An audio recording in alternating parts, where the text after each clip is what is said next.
నీటితో ఆయనకు పాదాలు కడిగితే దేవుడు మనకు ఎంత రైతులుగా చేసి మనకి శుద్ధ హృదయం కలుగజేసి మనము చిన్న ప్రార్థన చేసినా కానీ దేవుడు మనకు మనశ్శాంతిని కలుగజేస్తాడు. చిన్న ప్రార్థన చేసినా కానీ దేవుడు మనకు గొప్ప కార్యం చేస్తాడు. చిన్న ప్రార్థన చేసినా కానీ దేవుడు మన పక్షాన ఉంటాడు. హల్లెలూయా. అలాంటప్పుడు మనము ఈ లోకంలో ఉండేటువంటి ప్రతికూలమైనటువంటి పరిస్థితులను బట్టి కానీ, అప్పులను బట్టి కానీ, శ్రమలను బట్టి కానీ, నెమ్మలను బట్టి కానీ అసలు కృంగిపోయేటువంటి వారు వలె ఉంటాం, భయపడేటువంటి వారు వలె ఉంటాము, దుఃఖరహితులుగా మనం ఉంటాం. ఎలాంటి శ్రమలు వచ్చినా మనం ఏమంటామో తెలుసా? నా దేవుడు నా పక్షాన ఉన్నాడు, నా దేవుడు చూసుకుంటాడు. కాబట్టి దేవుడు బిడ్డలారా, దేవుడు మనం సన్నతించాలి అనంటే, స్తుతించాలి అనంటే మన యొక్క హృదయం దేవుని ఎదుట సరైనదిగా ఉండాలి, పరిశుద్ధంగా ఉండాలి. అందుకనే కీర్తన 150 అధ్యాయంలో దగ్గర దావీదు 70 పైన కీర్తన రాశాడు. అందులో ఏ కీర్తన చదివినా కానీ స్తుతించుడి, సన్నుతించుడి, నా ప్రాణమా యెహోవాను సన్నుతించుము, ఆయన ఎన్నో గొప్ప కార్యం చేశాడు. ఇదిగో నా ప్రాణాపాయం నుండి దేవుడు నన్ను రక్షించాడు, నేను అపాయంలో ఉండగా ఆయన రక్షించాడు, నన్ను గాఢాంధకారపులో సంచరించినా కానీ నేను భయపడ్డాను, శత్రువులు వచ్చినా కానీ 1000 మంది నా ఎదురున్నా కానీ నేను భయపడను అని రాశాడు. ఎందుకు రాశాడు అంటే అతను పాపరహితుడిగా ఉన్నాడు కాబట్టి రాశాడు. దేవుడు తన యొక్క హృదయంలో ఉన్నాడు కాబట్టి ఆ రీతిగా రాశాడు.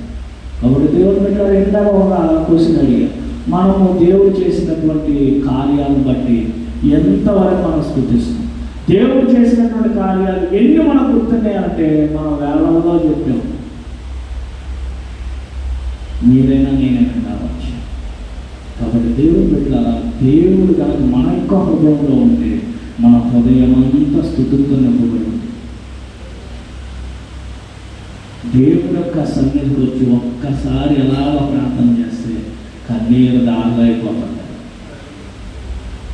నేను ఎక్కువగా పాటలు పాడటం కన్నా, వాయిద్యాలు వాయించటం కన్నా కూడా ఆరాధనలో పాల్గొనలు పొందటానికి నేను ఎక్కువ ఇష్టపడతాను. ఎందుకు తెలుసా? మా కాలేజీలో కానీ ఎక్కడైనా కానీ సభల్లో కానీ నేను వెళ్ళి అలాగా పాట పాడుతున్నప్పుడు నా కళ్ళంటి నీళ్ళు అలాగా వచ్చాను.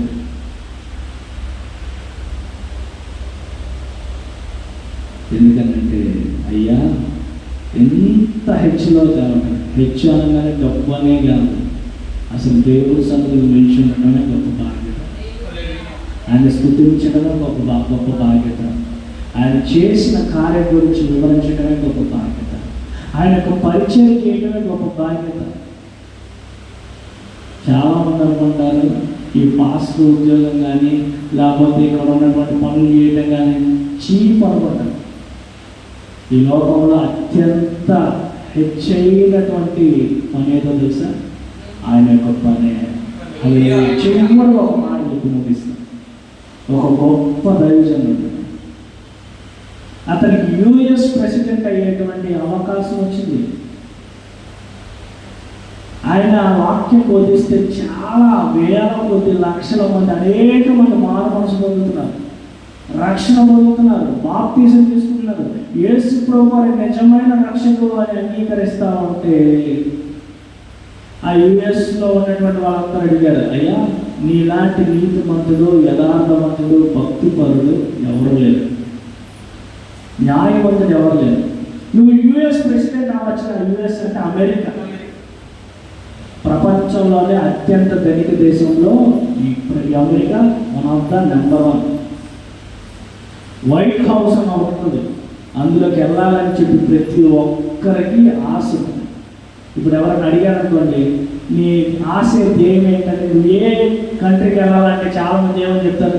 పాకిస్తాన్ వెళ్ళాలంటారా, బంగ్లాదేశ్ వెళ్ళాలంటారా, అమెరికా. ఎందుకని? ధనిక దేశం. అయితే ఆయన ఏమన్నారు తెలుసా?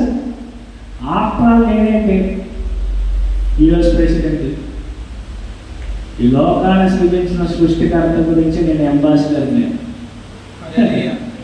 ఆయన ప్రకటించడానికి దేవుడు నన్ను పంపితే ఆఫ్టర్ యుఎస్ ప్రెసిడెంట్ నాకెందుకు, మీలాంటి వాళ్ళు చేయాలన్నారు. వాళ్ళకి ఆశ్చర్యం కలిగింది. అంటే దేవుని యొక్క పని చేయటమే అత్యంత ప్రాముఖ్యమైనటువంటి. ఎవరైతే దేవుని పనిని ఆసక్తిగా చేస్తారో, దేవుని పనిని ఉన్నతంగా ఎంచి చేస్తారో, దేవుడు వారిని ఎత్తైనటువంటి వారిగానే దేవుడు చేస్తారు. హల్లెలూయా. అటువంటి కృపాధన్యత దేవుడు మనందరికీ అనుగ్రహించును గాక. ప్రార్థన చేసుకుందాం, పరిశీలన చేసుకుందాం. దేవుడు మన జీవితంలో చేసినటువంటి కార్యాలను బట్టి దేవుడు నిజంగానే సమ్మతిస్తున్నామా? దేవుని కీర్తిస్తున్నామా? దేవుడు అంటే నిజంగానే భయం కలిగి ఉన్నామా? భక్తి కలిగి ఉన్నామా? అలవాటు ప్రకారమైనటువంటి భక్తి ఉందా? సారవంతమైనటువంటి భక్తి ఉందా? ఇది ఏ ఒక్కరికి తెలియదు. మనకి మన మనస్సాక్షి మాత్రమే తెలుసు. భార్యకు తెలియదు, భర్తకు తెలియదు, బిడ్డలకు తెలియదు, మాస్టర్ గారికి తెలియదు, విశ్వాసులకు తెలియదు, ఈ లోకంలో ఉన్నటువంటి వారు ఏ ఒక్కరికి తెలియదు. దేవునికి మాత్రమే తెలుసు.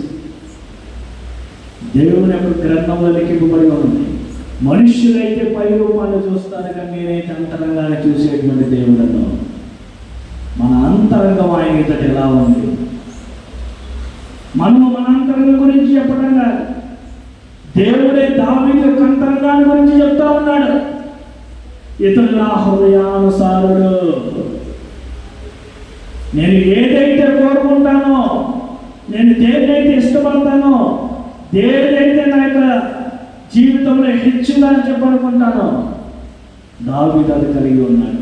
అందుకనే గొర్రెల మందలు కాసుకోవాల్సినటువంటి వాడిని నేను రాజుగా చేశాను. రాజుగా చేసినా కానీ అతను తన యొక్క హృదయాన్ని మార్చుకోలేదు. గర్వం కలిగి జీవించలేదు, భక్తిహీనత కలిగి జీవించలేదు, సోమర్తనం కలిగి జీవించలేదు. బాధ్యతాయుతంగా జీవించాడు, భక్తియుతంగా జీవించాడు, నాకు లోబడి జీవించాడు. తాను తప్పు చేసినప్పుడు పశ్చాత్తాపం కలిగి ప్రార్థన చేశాడు. కన్నీటితో నా పాదాలను కడిగాడు.